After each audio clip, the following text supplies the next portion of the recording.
A day after drawing the second biggest domestic crowd in company history with over 60,000 people at the Alamo Dome, Raw started with the Rumble match finish controversy follow-up. Bret Hart came out calling out Vince McMahon, saying that he came back to the company for one reason, and it's to take his belt back, while talking about how the company prevented him from getting to the title shot he was promised at every chance, speaking last night when Bret won the Rumble match but was then thrown out by the eliminated Austin. Bret continued to go at McMahon before saying that since it's not looking like he's getting his shot, he's quitting the company on the spot, going out from the arena exit with Vince trying to talk him out of it and leaving the commentary table to sell the angle. Moments later, Steve Austin came out saying that Bret complained ever since he came back and can go back home to Canada, before hyping his match with The Undertaker tonight.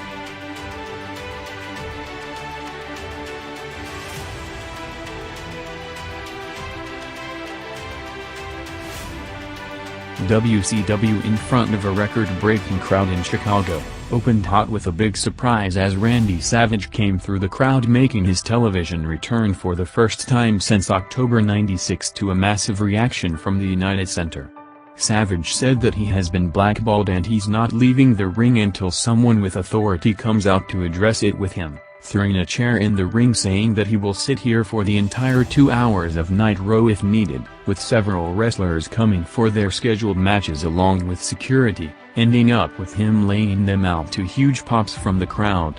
With Savage in the ring for a few minutes, Sting came down from the ceiling as the building exploded, going to the ring to confront Savage before giving him his bat with a chance to hit, ending up with both of them leaving together in a mysterious partnership.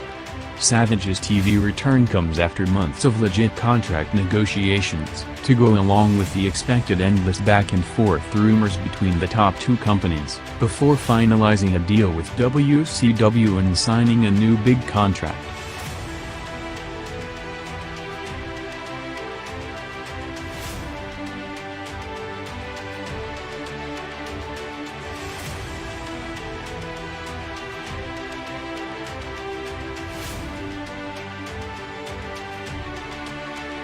Next on was Owen and Bulldog against Furnace and La Fango in 12 minutes, with Jim Ross on commentary taking a shot while promoting the episode of Nikita coming up after Raw, saying that it wouldn't be a bait and switch and Robin Hood is a wimp compared to Nikita, referring to last week's infamous Hogan vs. Giant Robin Hood match.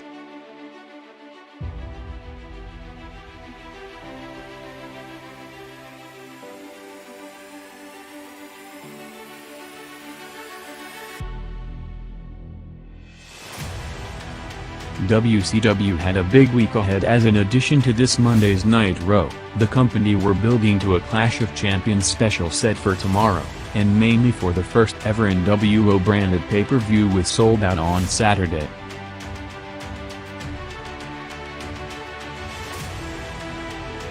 Raw had Farouk vs. Spart Gun with Vince McMahon still backstage. The situation in the first segment was a deal of both companies shooting angles with almost the same idea, as both Savage and Hart called out Bischoff and McMahon. McMahon came back out along with President Monsoon for a special announcement regarding the Bret Hart situation along with the WrestleMania title shot, coming a day after Shawn Michaels beat Cena in the main event to win the belt back in front of a hometown crowd in San Antonio.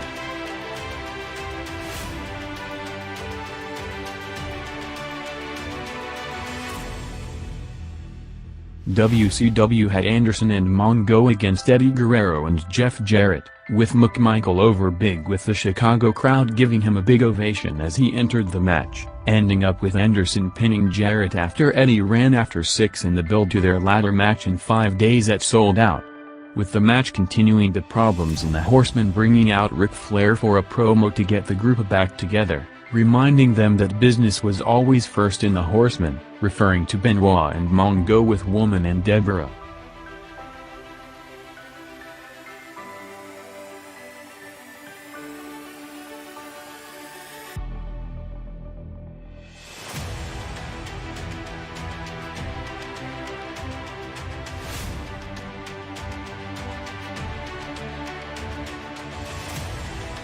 Raw peaked with a 2.5 rating for the end of Gorilla Monsoon and McMahon's segment along with Bret and Austin's brawl, in addition to the Austin vs. Taker match.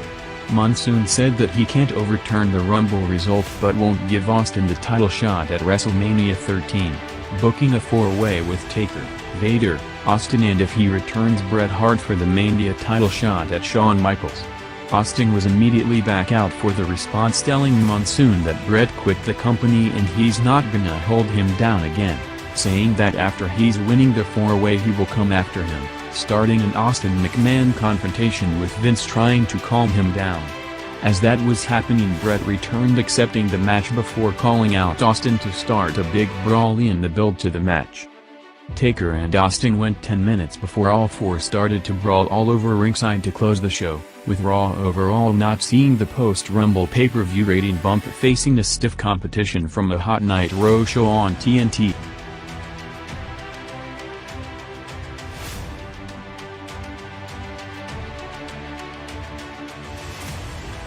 With business climbing by the week, January 20th was another breakthrough show for WCW as the company shattered all attendance and merchandise records in its history, drawing the largest crowd in company history to the sold-out Chicago United Center, while selling over $105,000 in merchandise to make it one of its most successful shows of all time.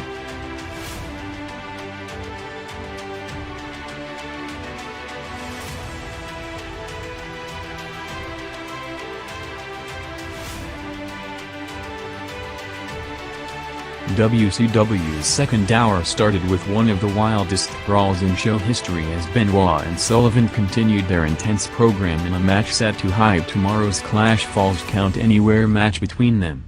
Benoit and Sullivan brawled all over the building all the way to the bathroom, with security barely able to contain the fans from almost getting in on the brawl with shoves and beer thrown everywhere.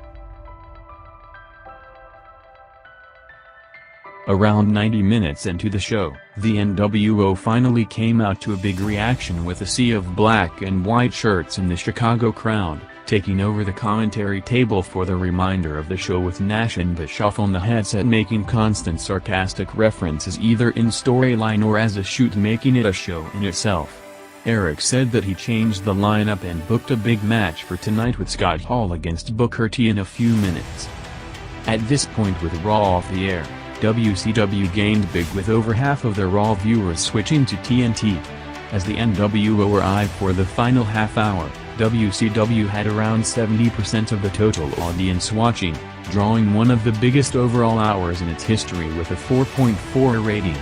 With JR taking a shot earlier and Eric now on commentary, a response was coming with Nash saying that he once wrestled Hall in the United Center, referring to their SummerSlam '94 match. Eric then said how this sold-out crowd is going to be the biggest wrestling crowd in Chicago all year, referring to the upcoming WrestleMania 13 and the Rosemont horizon with smaller capacity.